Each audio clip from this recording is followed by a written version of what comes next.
இந்த படத்தோட கதை என்ன அப்படின்னு பார்த்தீங்கன்னா, 2 கேங்ஸ்டருக்கு மத்தியில் ஒரு சமாதான பேச்சுவார்த்தை நடக்குது. அப்போ காம்ப்ரமைஸ் ஆகலை. ஒரு கேங் வந்து போலீஸில் மாட்டி விட்டுறாங்க. இன்னொரு கேங்க்கும் போலீஸுக்கும் கன் ஷாட் நடக்குது.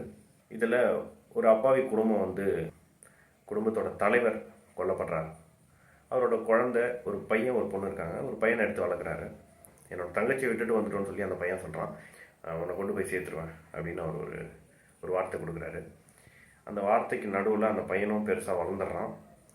இவரும் பெரிய கேங்ஸ்டராக மாறிடுறாரு. ஸோ அவங்க 2 பேருக்குள்ளார ஈகோ நடக்குது. இது எல்லாத்தையும் மீறி அந்த வார்த்தையை அவர் காப்பாற்றினாரா இல்லையா? இதுதான் அந்த படத்தோடைய கதை. இந்த படம் வந்து ஏன் நிறைய பேருக்கு பிடிக்கல அப்படின்னா, இந்த படத்தோடைய கதை பாதி படம், அதாவது ஃபஸ்ட் ஹாஃப்லேயே வந்து ஆல்மோஸ்ட் இந்த படத்தோட கதை என்னன்னு எல்லாருக்குமே புரிகிற மாதிரி செட் பண்ணிட்டாங்க. இதுக்கு மேலே அது வந்து ரிவெஞ்ச் ஸ்டோரியாக மாறும்போது ரொம்ப இன்ட்ரெஸ்டிங்காக அந்த கதையை வந்து மாற்றுறதுக்கான ஸ்க்ரீன் பிளே இல்லைன்னு நான் நினைக்கிறேன். அதனால் நிறைய பேருக்கு பிடிக்கல. ஒன்று நான் உயிரோடு இருக்கணும், இல்லைனா கமல் உயிரோடு இருக்கணும் அப்படின்னு சொல்லி சிம்பு ஒரு டைலாக் சொல்லுவார். ஸோ இதுலேயே வந்து கதை தெரிஞ்சு போயிடுச்சு கிளைமேக்ஸில் என்ன நடக்க போகுது அப்படின்றது.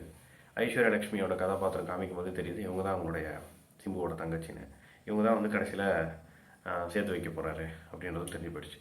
இந்த கதை வந்து எல்லாருக்குமே புரிஞ்சிருச்சு, இதுதான் நடக்க போகுதுன்னு தெரிஞ்சிருச்சு. ஆனால் எவ்வளோ சுவாரஸ்யமாக இது நடக்க போகுது அப்படின்றது தான் அந்த படத்தை வந்து ஹோல்டு பண்ணணும்னு நான் நினச்சேன் செகண்ட் ஹாஃப்க்கு அப்புறமா. ஆனால் அந்த சுவாரஸ்யம் இல்லாமல் போயிடுச்சு செகண்ட் ஹாஃபில்.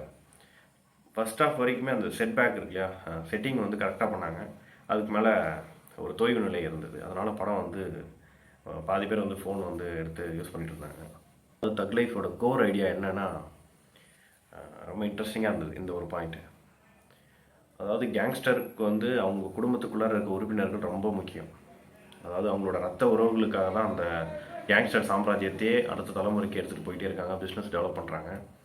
நிறைய கொலைகள் நிகழ்த்தப்படுது.